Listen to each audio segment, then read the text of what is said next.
The Buddha once said, "Pain is inevitable, suffering is optional." A short phrase, yet it carries the weight of an entire lifetime of wisdom.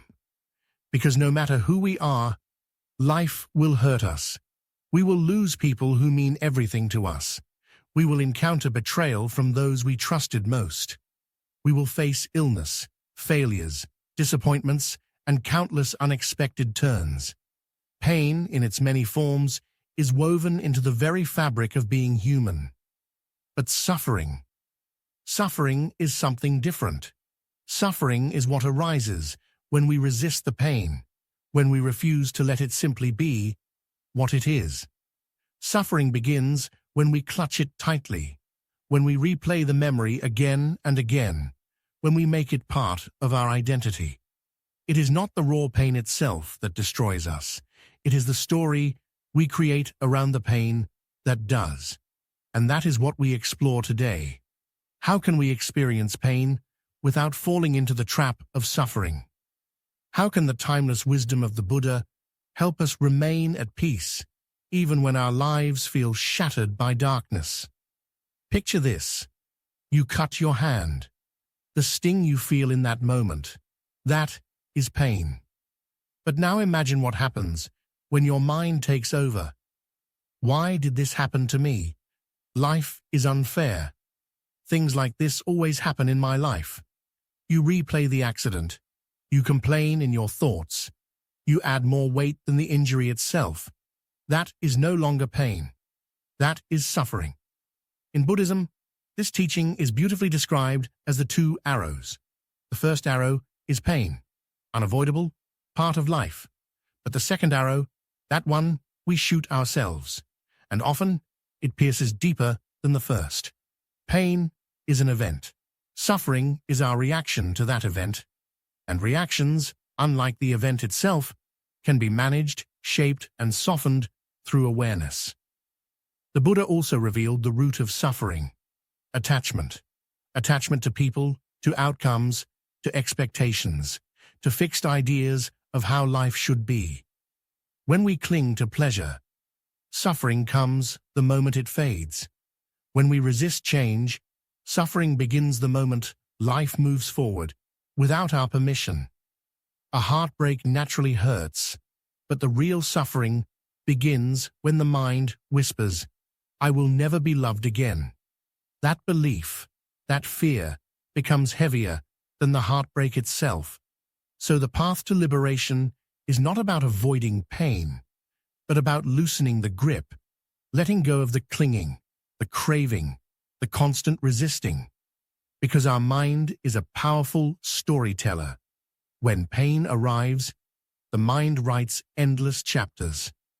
This shouldn't have happened. I am broken. They were wrong. I can never move on. These thoughts, repeated endlessly, become like chains. We don't just feel pain, we imprison ourselves inside it.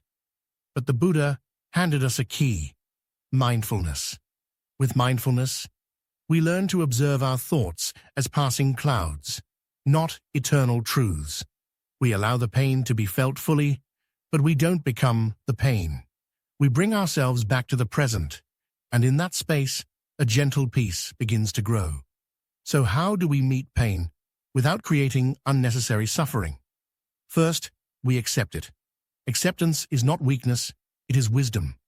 We acknowledge, yes, pain is here. We stop running, we stop resisting, we breathe into it. Second, we create space to feel.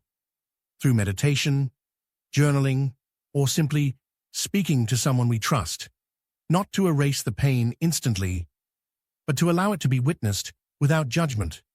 Third, we let go of the story. We drop the blame, the shame, the should have been. We return to the present, where healing truly unfolds. Finally, we extend compassion toward ourselves.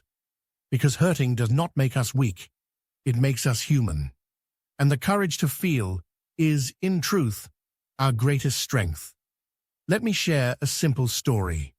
Two monks were traveling together and came to the edge of a river. A woman was struggling to cross. One monk without hesitation, carried her across. Hours later, the other monk said, "Why did you do that? We are monks. We are not supposed to touch women." The first monk replied calmly, "I put her down at the riverbank. Why are you still carrying her?" This is the essence of suffering. We keep carrying what no longer needs to be carried.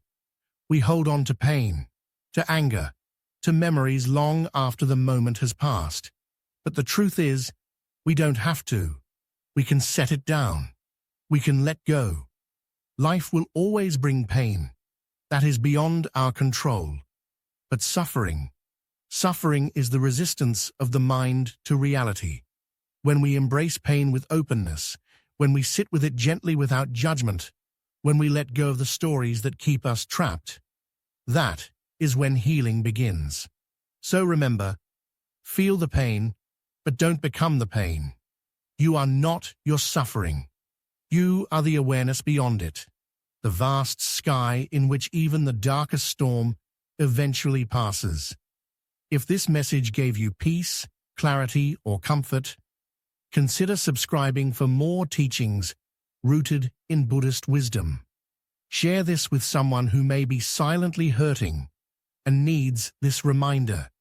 And tell me in the comments, what helps you let go of suffering? Let us grow together. Let us heal together. And let us walk this path of freedom hand in hand. Let go. Heal. Be free.